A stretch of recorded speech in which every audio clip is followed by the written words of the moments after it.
Greetings, moviegoers. I'm the host, and I'm pleased to announce my top 10 picks for what I thought were the very best films of 2012. It definitely wasn't easy conjuring up a list, as there were a lot of great films that came out last year, which made it even more painful to leave most of them out. So before we move on to my top 10, I'd like to take a closer look at those films that didn't make the final cut of my list.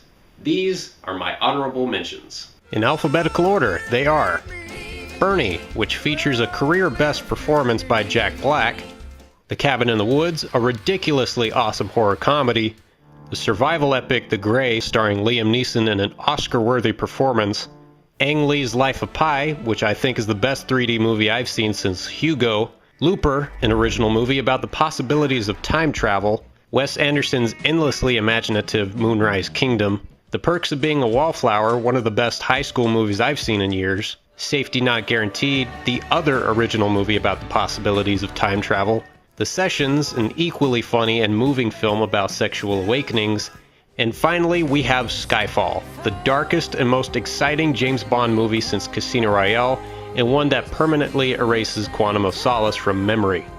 Now with that settled, let's move on to my top 10 best films of 2012.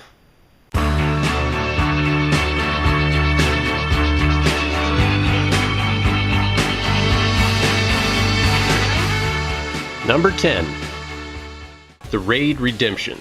Coming straight out of the heavenly hellhole that is Indonesia, The Raid is the type of film that locks you in a seat and punches you right jab in the face repeatedly with some of the craziest fight scenes you'll ever see in an action movie. The story is quite simple. An elite SWAT team infiltrate an apartment complex filled with the world's deadliest criminals in order to get to the main drug lord who waits at the very top.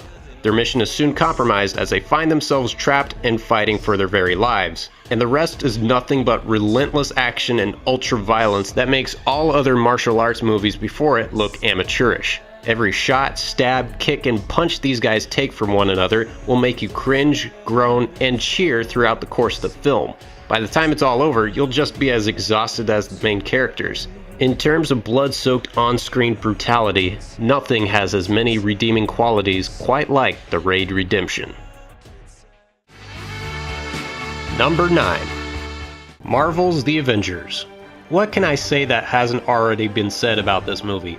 Almost everything you heard about it is true, but for all I know, you were probably one of the billions of people who saw this multiple times on opening day. The very moment you see all of these characters like Iron Man, Thor, Captain America, and the Hulk pair up on screen for the very first time is about as earth-shatteringly awesome as any movie can get. But it all could have been the exact opposite had it not been for the participation of writer-director God of Geek Culture, Joss Whedon. All of the interactions and conversations the main characters have with one another are probably some of my favorite moments in the film, aside from that kick-ass finale that everyone is practically drilling over. When it comes down to pure, simple entertainment value, Marvel's The Avengers packs quite a wallop. Number 8. The Dark Knight Rises. Now with this and The Avengers, I'm probably going to get a lot of negative feedback for placing them so low on the list. But wherever I put it, there's no denying The Dark Knight Rises being one hell of a trilogy capper.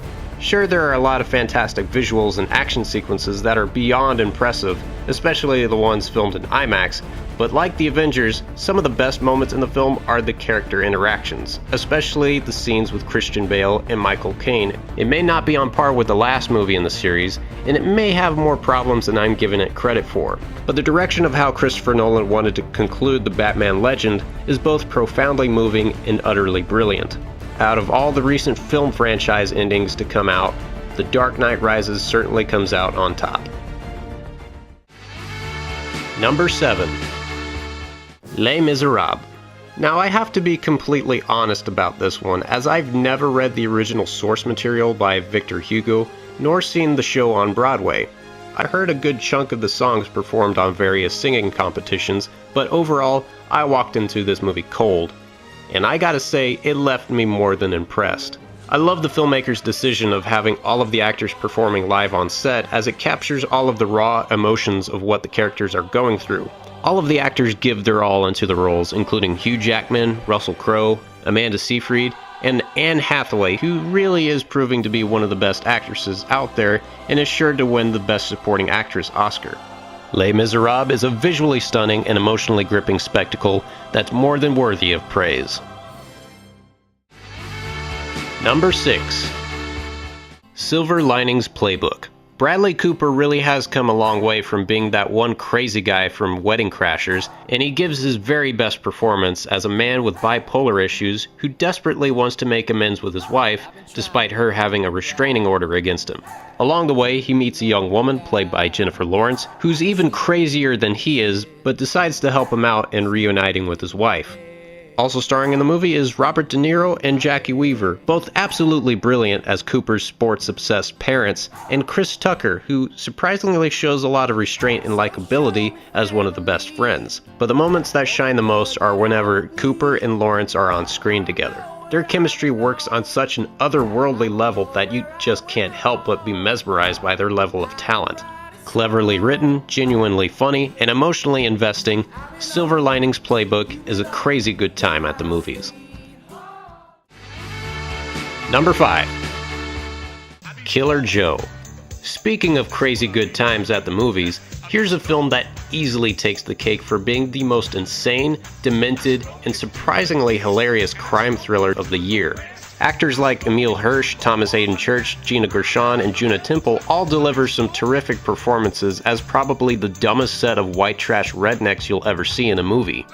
But it's ultimately Matthew McConaughey's film as soon as he steps onto the scene. His character comes off as calm and collective, but with a sense of something truly sinister lurking underneath. It's a devilishly seductive and uncomfortably frightening performance that you have to see to believe. Do keep in mind though, this is a hardcore NC-17 rated movie, as it features a lot of imagery that'll leave you disturbed and scarred for life, especially for the last half of the movie, which goes beyond the definitions of shocking and bizarre that'll either have you laughing, cringing, or both. Killer Joe is a wildly entertaining roller coaster ride of a movie that's worth the price of admission. Number 4. Argo. I love hearing about Hollywood comeback stories, and Ben Affleck's career renaissance as a critically acclaimed filmmaker makes me feel like I just won the lottery. Mainly because I always thought this guy had some serious amounts of potential to do great things, and to finally see it fully realized in this movie truly was a miracle. What's great about Affleck as a filmmaker is his attention to detail to certain things, especially when it comes to telling a period piece of a historical event such as the Iranian hostage crisis. What also makes it great is the level of suspense that it generates, despite the audience knowing the final outcome of the story. You can't help but be on the edge of your seat watching it. This is the type of film that clicks the minute it starts and hardly ever misses a beat. Until his next film project, I think it's safe to call this Ben Affleck's best directorial effort by far, and if you disagree, then go yourself. Number 3. Django Unchained.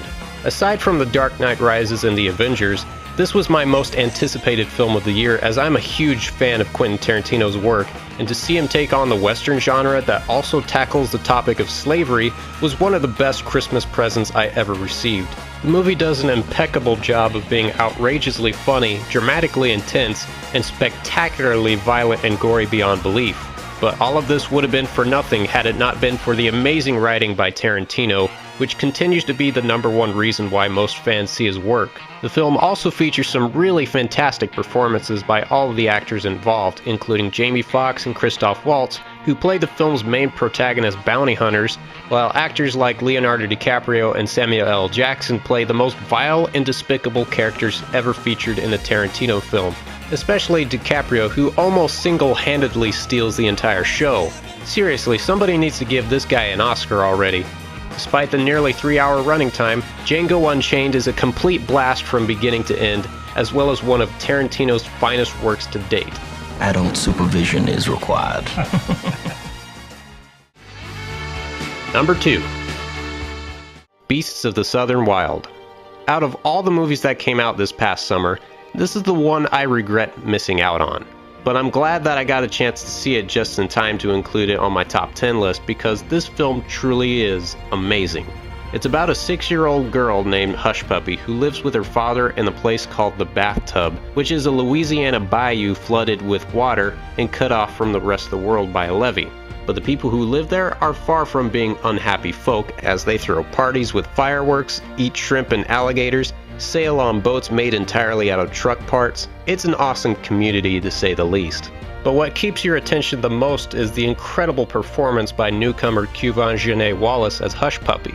Just watching a 6-year-old convey the emotional intensity of a full-grown adult was beyond mind-blowing, and the connection between her and her father are the things that make this film ever so special. Beasts of the Southern Wild is an absolute feast of endless creativity and originality that grabs you by the heart and never lets go. And the number one best film of 2012 is Cloud Atlas. Considered the most ambitious movie ever made, as well as one of the most polarizing films of the year, I found myself engaged with this film the moment the very first frame came on screen. Filmmakers Tom Tykwer and the Wachowski siblings joined forces to create the most audacious and emotionally complex motion pictures detailing the human experience that's unlike anything you've ever seen. It's definitely not an easy film to explain or comprehend, as it does feature 6 different interlocking storylines with half the entire cast appearing in multiple roles, but rather than sit down and decipher all of the hidden meanings, this is the type of film you go into and simply experience. This is also the type of film that feels like it's ahead of its time, and I wouldn't be the slightest bit surprised if it ended up going the Blade Runner route to becoming one of the most influential cinematic achievements of the decade. Accompanied by some outstanding performances, breathtaking cinematography, and one of the best musical scores in recent memory, Cloud Atlas is a stunningly beautiful work of art, and it's my pick for the very best film of 2012. Well, that concludes my top 10 film selections of 2012. Now it's your turn. What did you think were the very best films of the year? Let me know in the comments below, and like always, I'm the host, and here's to another great year of movies.